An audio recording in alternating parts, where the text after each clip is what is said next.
Preparing standard solutions for the spectrophotometer. For this, we can use Congo red and methylene blue. From a 1 gram solution of methylene blue and Congo red, prepare 100 ml, keep in a dark place for 1 day, and then prepare solutions of 1, 2, 5, 8, and 10 mg. To prepare the solutions, 10 beakers and a micropipettes are needed. To prepare a 1 mg solution, take 50 ml of water, add 50 micro of the 1 gram stock solution with a micropipette, and mix well. To prepare a 2 mg solution, take 50 ml of water, add 100 micro of the 1 gram stock solution with a micropipette, and mix well. To prepare a 5 mg solution, take 50 ml of water, add 50 micro of the 1 gram stock solution 5 times with a micropipette, and mix well. To prepare an 8 mg solution, take 50 ml of water, add 100 micro of the 1 gram stock solution 4 times with a micropipette, and mix well. To prepare a 10 mg solution, take 50 ml of water, add 100 micro of the 1 gram stock solution 5 times with a micropipette, and mix well. The prepared solutions are placed into the spectrophotometer. Before this, the spectrophotometer should be turned on 20 minutes in advance. First, distilled water is poured into the cuvette, and then the solutions with concentrations of 1, 2, 5 mg are placed secondly. The computer program records the absorbance of these solutions in this way. By comparing the standard solutions, it is possible to determine the concentration of other solutions. Topics covered in analytical chemistry. Analytical chemistry is a branch of chemistry that deals with the identification and determination of the chemical composition of substances. In the scope of our study, we focused mainly on laboratory work connected with qualitative reactions, where the goal is to recognize different ions or compounds based on their characteristic reactions. Objective of the work. The main objective of our practical work is to determine the presence of acids and to carry out qualitative analysis of salts. Through this work,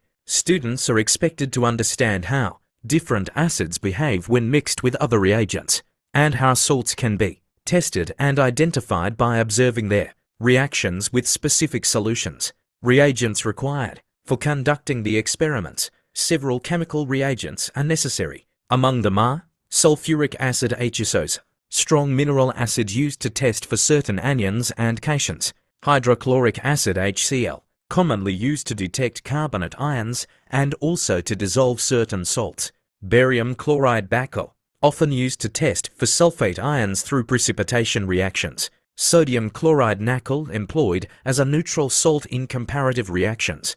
Equipment required. To perform the laboratory experiments effectively, standard analytical equipment is used, such as test tubes for carrying out small-scale reactions, glass beakers to prepare and mix solutions, analytical balance for accurately measuring the mass of reagents, filter paper for separating precipitates from solutions, pipettes to transfer liquids precisely and safely. To do the work, we first measure a certain amount of sodium salt and put it in a test tube and pour one of the acids on it using a pipette, and then hydrochloric acid.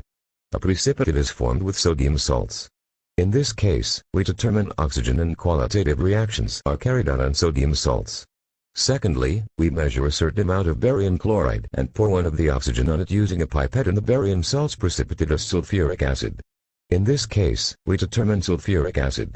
At the end of the reaction, we observe the precipitates and determine the acids and record the qualitative reactions in our sodium work. Obtaining artificial silk in the laboratory. Necessary reagents and equipment: copper hydroxocarbonate, 40 milliliters of 25% ammonia solution, 1 molar sulfuric acid solution, cellulose, syringe and beakers. Procedure for the experiment. We measure about 4 grams of copper hydroxocarbonate salt and put it in a beaker. We dissolve the salt in 40 milliliters of 25% ammonia solution prepared in advance. As a result, a complex salt of copper is formed and a small amount of precipitate falls out. We need a clear solution for the experiment, so we pour it into another container. The resulting solution can dissolve cellulose very well. We add about 1 gram of cellulose to the solution and slowly dissolve it in the solution. As a result, we get a thick substance. This substance is called viscose. We can obtain artificial silk through viscose. The main raw material of artificial silk is viscose. Then we put a 1 molar sulfuric acid solution in a beaker. Draw the viscose through a syringe and expose it to the sulfuric acid solution. As a result of the reaction, we can see that beautiful fibers are formed. Since the surface of the fiber is covered with a complex salt of copper, sulfuric acid slowly reacts with this complex salt and discolors it. After the silk is completely discolored, we can slowly remove it from the solution and see that it has a soft, fluffy appearance. As a result, cellulose polymerizes and forms silk. The complex compound of copper on the surface of the cellulose interacts with sulfuric acid, and as a result, the fiber discolors.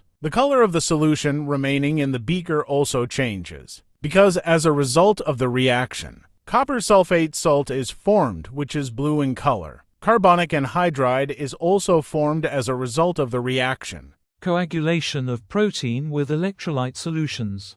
When a substance transitions to a colloidal state, its surface area increases significantly.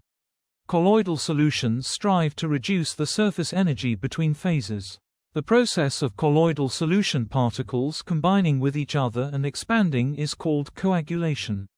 Reagents and equipment: 6N-acetic acid, 1% copper sulfate, 1% K2, Fe, Cn, 6, potassium hexacyano, 3, ferrate solution, 1 chicken egg, 4 glass test tubes, glass waterfall, filter paper. Before the experiment, a solution of albumin is prepared. For this, the protein of 1 chicken egg is dissolved in distilled water in a ratio of 1:8. At this time, the precipitated globulin is separated from the solution by filtration. A clear solution of albumin is poured into 4 test tubes in a volume of 5 milliliters.